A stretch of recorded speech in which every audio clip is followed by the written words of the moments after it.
لاکھ شکر ہے۔ ساری زندگی ہم اللہ کا شکر ادا کرتے رہیں، اللہ کی قسم کسی بھی ایک نعمت کا بھی شکر ادا نہیں ہو سکتا۔ اور نعمتیں جیسے عزیز فرما رہے تھے اتنا ہے کہ نعمت دینے والا خدا بھی اپنے بندوں کو کہہ رہا ہے وَإِن تَعُدُّوا نِعْمَةَ اللَّهِ لَا تُحْصُوهَا، اگر میری نعمتوں کو شمار کرنا چاہو تمہارے بس میں نہیں ہے میری نعمتوں کو شمار کر سکتے۔ ہم کون ہوتے ہیں نعمتوں کو شمار کرنے والے؟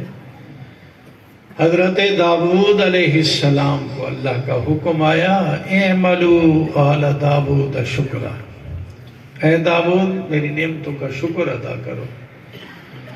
حضرت داؤد علیہ السلام حیرت میں ڈوب گئے، عرض کرتے ہیں اللہ مجھے نہیں سمجھ آتا میں تیری نعمتوں کا کیسے شکر ادا کروں۔ شکر ادا کرنے کے لیے میں زبان کو استعمال کروں گا، کہوں گا الحمدللہ، سبحان اللہ، اللہ اکبر، لا الہ الا اللہ، کوئی کلمہ تسبیح بولوں گا میرا شکر ادا ہو جائے گا۔ لیکن یہ نعمت میری تو نہیں ہے، یہ زبان والی نعمت بھی تو نے دی ہے نا مجھے۔ پہلے میں اس زبان والی نعمت کا شکر ادا کروں، پھر آگے شکریہ کا سلسلہ جاری ہو۔ جس زبان سے اس زبان کی نعمت کا شکر ادا کروں گا وہ بھی تو نے دی ہوگی، پھر اس زبان کا شکریہ ادا کرنے کے لیے اگر کوئی زبان یا کوئی عضو استعمال کروں گا وہ بھی تو آپ کا دیا ہوا ہوگا۔ اللہ میں تو شکر ادا کرنے سے عاجز ہوں، میں نہیں کر سکتا، میں اپنی ہاری مان رہا ہوں، تیری نعمتوں کا میں کیسے شکر ادا کروں؟ اللہ نے فرمایا بس میرا شکر ادا ہو گیا، تو نے ہاری مان لی، تو نے عجز کا اظہار کر دیا۔ نبی اولو العزم پیغمبر جب کہہ دے ہتھیار ہاتھ کھڑے کر دے کہ میں تیری نعمتوں کا شکر نہیں ادا کر سکتا تو اور کسی بس میں کیا ہے؟ یہ تو اولو العزم پیغمبر ہیں، سرتاج الانبیاء جناب محمد الرسول اللہ، وہ خود فرماتے ہیں لا اوصی ثناء علیک کما انت اثنیت علی نفسک۔ اللہ جیسے تو نے اپنی تعریف خود کی ہے بس وہی تیری تعریف ہے، میں محمد الرسول اللہ بھی تیری تعریف کا وہ حق ادا نہیں کر سکتا جو آپ نے اپنی تعریف کی ہے۔ اولو العزم پیغمبر سرتاج الانبیاء بھی اپنے عجز کا اظہار کر رہے ہیں، تو ہم کس بات کی مولی ہیں کہ اس کی نعمت کا شکر ادا کریں؟ نعمتیں بے شمار ہیں۔ شیخ سعدی فرماتے ہیں یہ نعمت جو ہمیں سانس والی نعمت ملی ہوئی ہے نا، سانس والی نعمت، سانس آ رہا ہے جا رہا ہے، آ رہا ہے جا رہا ہے، سانس کا اندر آنا بھی نئی زندگی دینا ہے، سانس کا باہر آنا بھی نئے سرے سے انسان کو زندہ کرنا ہے۔ ہر سانس پر اللہ 2 مرتبہ ہمیں زندہ کر رہے ہیں۔ اگر ہم سانس والی صرف نعمت کا شکر ادا کرنے کے لیے ہر سانس کے ساتھ کہیں الحمدللہ تو صرف سانس والی نعمت کا بھی شکر ادا نہیں ہو سکتا۔ اللہ کی نعمتیں تو بے شمار ہیں۔ نعمت ایمان دیکھو، شکر نہیں کرتے کہ ہم مومن بن گئے، ایمان کی دولت عطا کر دی۔ پوچھو ان بدبختوں سے جو کفر کی حالت میں مر گئے، مر رہے ہیں، مرتے رہیں گے۔ امام غزالی نے تبلیغ دین میں قرآن و حدیث کی روشنی میں ایک بات نقل کی کہ اگر اللہ اس وقت برزخ میں پڑے ہوئے کفار اور مشرکین کو بات کرنے کا موقع دے دیں، وہ ہم سے بات کریں اور ہمیں سننے کا موقع دے دیں، تو فرمایا قرآن و حدیث کی روشنی میں یہ بات واضح ہو جاتی ہے اس وقت کفر کی حالت میں مرنے والا ہر کافر یہ چیخ چیخ کر کہہ رہا ہے اللہ کاش کہ میں کتا اور خنزیر گدھا ہوتا، میں انسان ہی نہ ہوتا۔ آپ نے انسان تو بنا دیا لیکن دولت ایمان سے ہمیں محروم کر دیا۔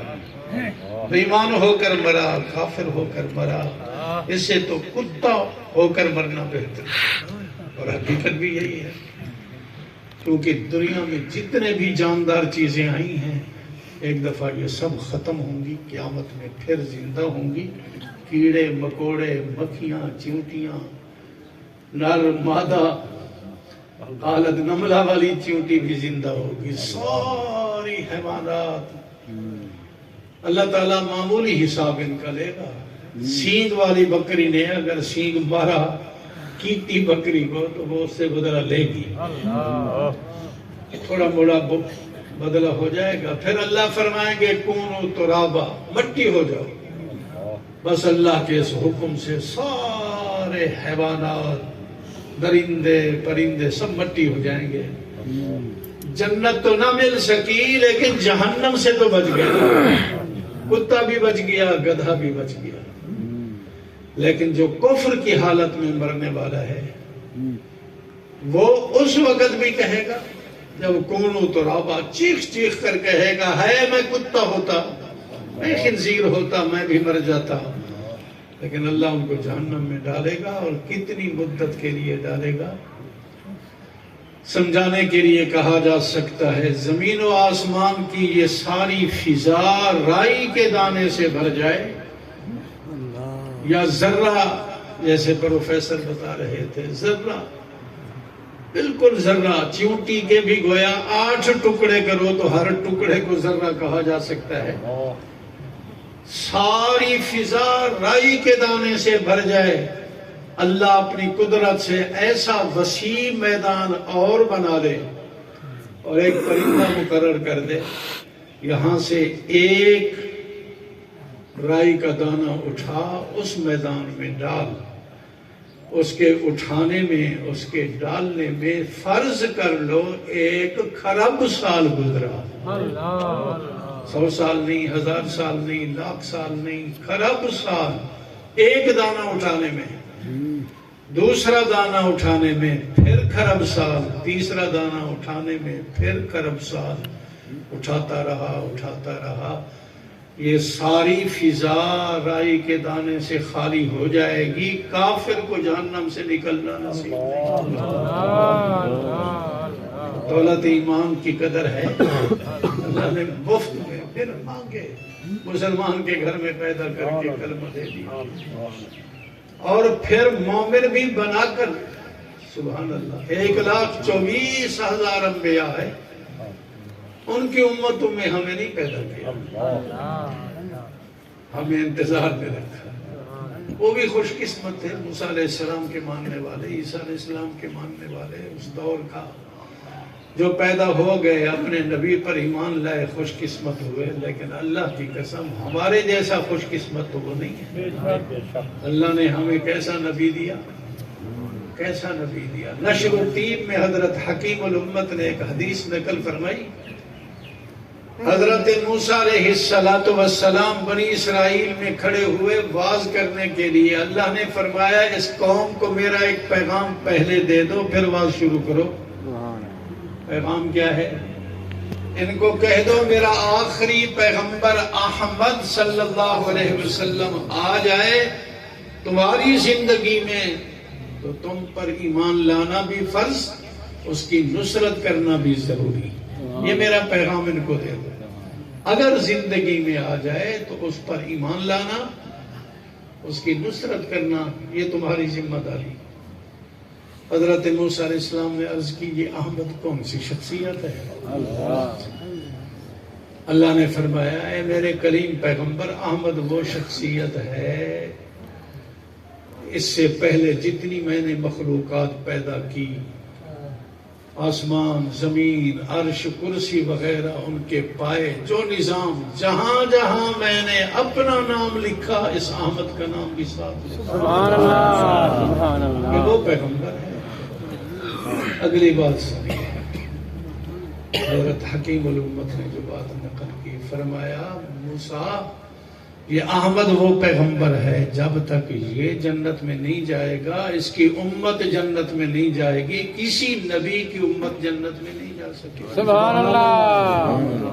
خوش قسمت، خوش بخت، خوش قسمت لوگوں، اللہ نے بن مانگے اسی نبی کا ہمیں امتی بنا۔ سبحان اللہ۔ جب تک یہ امت محمدیہ، صلی اللہ۔ بخاری شریف کی حدیث ہے، آقا فرماتے ہیں نحن الآخرون و نحن الاولون، ہم پیدائش اور زمانے کے اعتبار سے تو آخر میں ہیں لیکن دخول جنت میں سب سے پہلے ہوں گے۔ سبحان اللہ۔ میں ہی جنت کا دروازہ کھٹکھٹاؤں گا، میری امت جب تک جنت میں نہیں جائے گی کسی پیغمبر کی امت جنت میں نہیں جا سکے۔ سبحان اللہ۔ موسیٰ کلیم اللہ کے سامنے جب یہ بات آئی تو وجد میں آ گئے، عرض کرنے لگے اللہ اس امت کا اگر یہ مقام ہے تو مہربانی کرو مجھے بھی اسی امت کا نبی بنا دو۔ سبحان اللہ۔ جیسے وہ اس امت کے نبی ہیں میں بھی اس امت کا نبی بن جاؤں۔ خود میرے زمانے میں بھی تو دو نبی ہیں، میں بھی نبی، میرا بھائی ہارون بھی نبی، تو اس امت کا نبی مجھے بنا دو۔ فرمایا یہ فیصلے ہو چکے ہیں، اب یہ مطالبے پورے نہیں ہو سکتے۔ اللہ۔ اچھا ایک اور درخواست ہے، یہ اگر حکمت کے خلاف ہے، وہ نبی بھی آخری امت بھی آخری، آپ اس امت کے نبی نہیں بن سکتے، تو اے اللہ پھر مجھے اسی نبی کا امتی بنا دو۔ سبحان اللہ۔ کلمہ پڑھنے والے مسلمانوں، مؤمنین کرام، خوش قسمت لوگوں، اللہ نے بغیر مطالبے کے، بغیر تقاضے کے اس نبی کا امتی بنا دیا۔ سبحان اللہ۔ اور پھر کون سی کلام دی جو مدارس میں پڑھائی جاتی ہے؟ قرآن۔ قرآن کتاب نہیں ہے، کلام اللہ ہے۔ یہ تو خطیب ہوتے تو آپ کو بتاتے کتاب اللہ کا کیا فرق ہے اور کلام اللہ کس کو کہتے ہیں۔ کلام اللہ وہ ہے جو اللہ کے اندر سے نکلا ہوا کلام، کما یلیق بشانہ، جس کا تلفظ اللہ نے خود کیا۔ سبحان اللہ۔ تورات لکھ کر دی، انجیل کا مضمون ڈالا عیسیٰ علیہ السلام کے قلب پر، صحیفے کسی اور شکل میں دیے، لیکن قرآن محمد کو دیا تو خود پہلے پڑھا، پھر جبریل کو مکلف کیا جا کر تم پڑھو، پھر حضور کو مکلف کیا کہ صحابہ کے سامنے پڑھو، اور صحابہ کو مکلف کیا قیامت تک پہنچا دو۔ سبحان اللہ۔ مدارس قائم ہو گئے دار ارقم کے نقش قدم پر، مسجد نبوی کے چبوترا کے نقش قدم پر، ماشاءاللہ وہ کلام جو اللہ کے اندر سے نکلا ہوا کلام ہے اس کی تلاوت ہو رہی ہے، اور ہمارے چچا جی بھی پڑھ رہے ہیں، ان کے پوتے بھی پڑھ رہے ہیں۔ یہ اللہ کی شان ہے۔ سبحان اللہ۔ کیسا کلام ہے؟ حق تعالی شانہ کی حدیث قدسی ہے، فرمایا انزلت علیک کتابا، اے میرے پیغمبر میں آپ کو ایسی کتاب عطا کر رہا ہوں لا یغسلہ ماء، دنیا کا کوئی پانی اس کو مٹا نہیں سکے گا۔ اگر اس بدبخت پر زور لگاتے رہے، کتابیں جلاتے رہے، مساجد سے قرآن اٹھا اٹھا کر جلاتے رہے، اللہ۔ بدبختوں کو کسی نے کہا تم قرآن کے برقے تو جلا سکتے ہو، سینے سے کیسے نکالو گے؟ چھوٹے چھوٹے معصوم بچے اس کو سینے میں محفوظ کر چکے ہیں۔ نہ سمندر اس کو غرق کر سکتا ہے، لا یحرک النار، نہ آگ اس کو جلا سکتی ہے۔ یہ ایسی شان والا کلام ہے، تقرأہ نائما و یقظان، تیری امت اس کو بیداری میں بھی پڑھے گی اور نیند کی حالت میں بھی اس کی تلاوت کرے گی۔ آ کر مدرسوں میں دیکھو تعلیم القرآن، رات کے 12 بجے بچے سو رہے ہیں، پتہ نہیں قاری صاحب سے خوفزدہ ہو کر نیند میں بھی تلاوت کر رہے ہیں، کوئی سورہ یاسین پڑھ رہا ہے، کوئی سورۃ ملک پڑھ رہا ہے، بیداری میں بھی تلاوت، نیند میں بھی تلاوت۔ ملا علی قاری نے مشکات کی شرح میں تو ایک اور بات بھی لکھ دی، اور حضرت مولانا عبد المجید صاحب شیخ الحدیث باب العلوم، ہمارے دارالعلوم کے بھی استاذ حدیث رہے، انہوں نے بھی نقل کیا، فرمایا صرف یہ نہیں ہے نائما و یقظان، بلکہ فرمایا حیم و میتا، زندگی میں بھی تلاوت ہوگی، مرنے کے بعد قبر میں بھی اس کی تلاوت ہوگی۔ سبحان اللہ، ایسا کلام میں آپ کو دے رہا ہوں، ہر حال میں تلاوت۔ اور یہ حفظ جب سینے میں آئے گا، حافظ کے ساتھ ایسی رفاقت کرے گا جیسا حال میں بھی ہے۔ حافظ کے کپڑے اتار دیے جائیں، ٹھگڑیاں چاچا جی کہہ رہے تھے اتار دیے جائیں، لیکن قرآن سینے میں پھر بھی رہے گا۔ سبحان اللہ، سمندر میں ڈبو دیا جائے، قرآن سینے میں رہے گا۔ موت واقع ہو جائے گی حافظ قرآن پر، قرآن سینے میں رہے گا۔ نتیجہ کیا آئے گا؟ جب ورثہ غسل دیں گے، کفن پہنائیں گے، سینے اور کفن کے درمیان قرآن اس کو مانوس کرنے کے لیے آ جائے گا۔ سبحان اللہ، پہنچاؤں گا جنت میں، بلکہ جنت میں بھی بطور تلذذ کے میں تیرے منہ میں تلاوت کے طور پر آؤں گا۔ سبحان اللہ، ایسا کلام اللہ تعالیٰ عطا کر رہے ہیں۔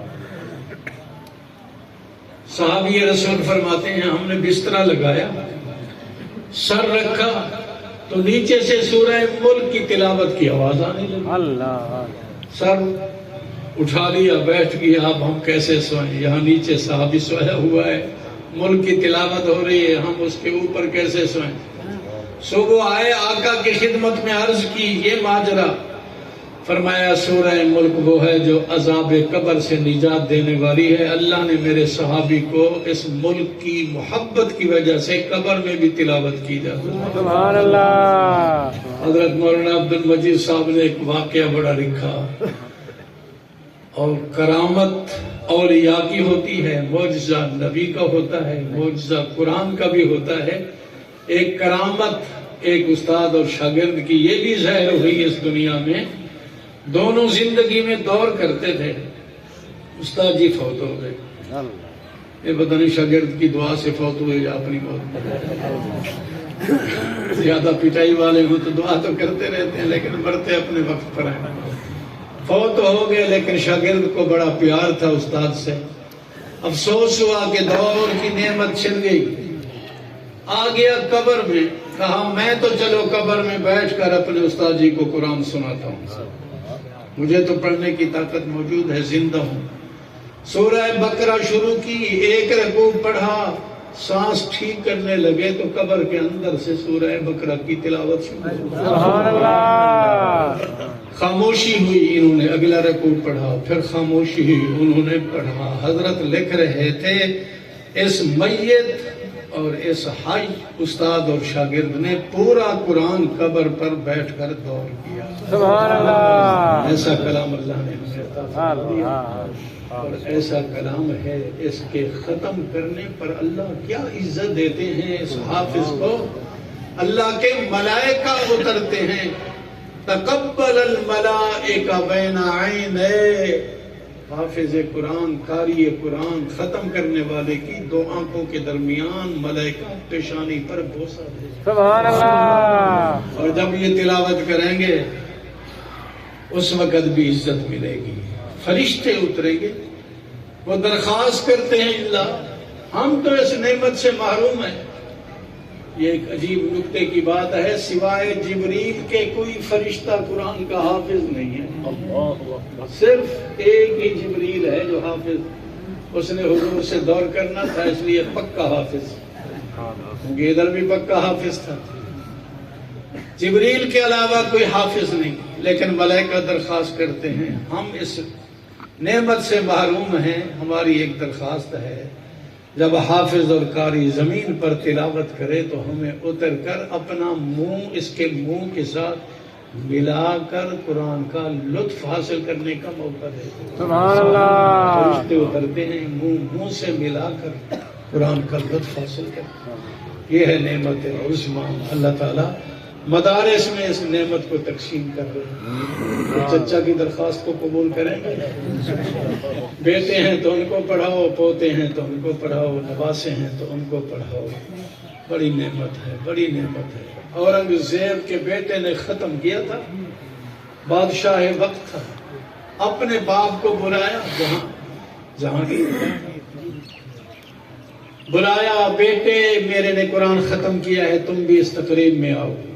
آخری جب سبق اس نے سنایا بیٹے نے تو اورنگزیب کھڑا ہوا، اپنے باپ کو جا کر کہا ابا جان مبارک ہو، آپ کے پوتے نے قرآن حفظ کر لیا ہے۔ سبحان اللہ، وہ رونے لگا، سبحان اللہ، شاہ جہاں صاحب رونے لگا، کہنے لگا یہ مبارک آپ کو ہے، قیامت کے میدان میں اللہ اپنے ہاتھ سے تیرے سر پر تاج رکھیں گے، میں تو دیکھ رہا ہوں۔ اللہ اللہ، میرے لیے مبارک اس وقت ہوتی کہ تو حافظ ہوتا، میرے سر پر بھی تو تاج آتا نا۔ سبحان اللہ، شاہ جہاں کو اس فرما بردار بیٹے نے کہا اچھا ابا یہ مبارک بھی آپ قرآن کریم ملنے والا۔ واہ واہ، بادشاہت کے زمانے میں قرآن حفظ کرنا شروع کیا، بادشاہ بھی قرآن کا حافظ بن گیا، باپ کو کہا اب مبارک ہو تیرے سر پر بھی تاج ہے۔ سبحان اللہ، بھائی پوتے ہیں، نواسے ہیں،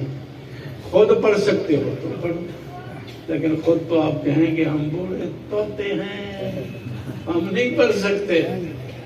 میں کبھی کبھی ہے تو بے وقوفی کہا کرتا ہوں ان طوطوں کو اگر میاں محمد شہباز شریف رحمت اللہ علیہ ناجات زندہ ہے نا، سلامہ اللہ، دیر تک اللہ تعالیٰ نیکی کے ساتھ اس کو سلامت رکھے، اچھی حکمرانی کریں، میرا ان کے ڈنڈوں سے بھی بچتے رہیں۔ اگر یہ اعلان کر دے جو سورہ یاسین یاد کرے گا نا، سارا قرآن تو یاد کرنا مشکل ہے، میں بھی سمجھتا ہوں، سورۃ یاسین یاد کرے گا، یاد کرنے کے بعد اس کے لیے 20,000 روپیہ وظیفہ حکومت مقرر کر دے گی۔ اب طوطے کہیں گے ہم طوطے ہیں، سارے گھر چھوڑ کر، گھر والے بھی محفوظ ہو جائیں گے، بلغم وہاں نکال رہا تھا، اب آئے گا مسجد میں، مسجد کا ملا بیچارہ ہر چیز برداشت کرتا ہے، تمہارے لیمب والے بچے آتے ہیں ان کا ناک بھی صاف کرتا ہے، قرآن بھی پڑھاتا ہے، تمہارے بوڑھوں کے بلغم بھی برداشت کرے گا، قرآن بھی پڑھائے گا، سال لگے گا، میں ذمہ داری دیتا ہوں سورۃ یاسین تو یاد ہوگی۔ چلو سارا قرآن یاد نہیں ہو سکتا تو سورۃ یاسین تو یاد کرنا شروع کر دو، ہے کرو گے نا؟ سجا ہاتھ کھڑا کر کے پکا کرو گے نا؟ اچھا میرے لیے دعا کرو، میرا حافظہ کمزور ہے، یاسین میری بھی کچی ہے، میں بھی پکا کروں، اللہ توفیق عطا فرمائے۔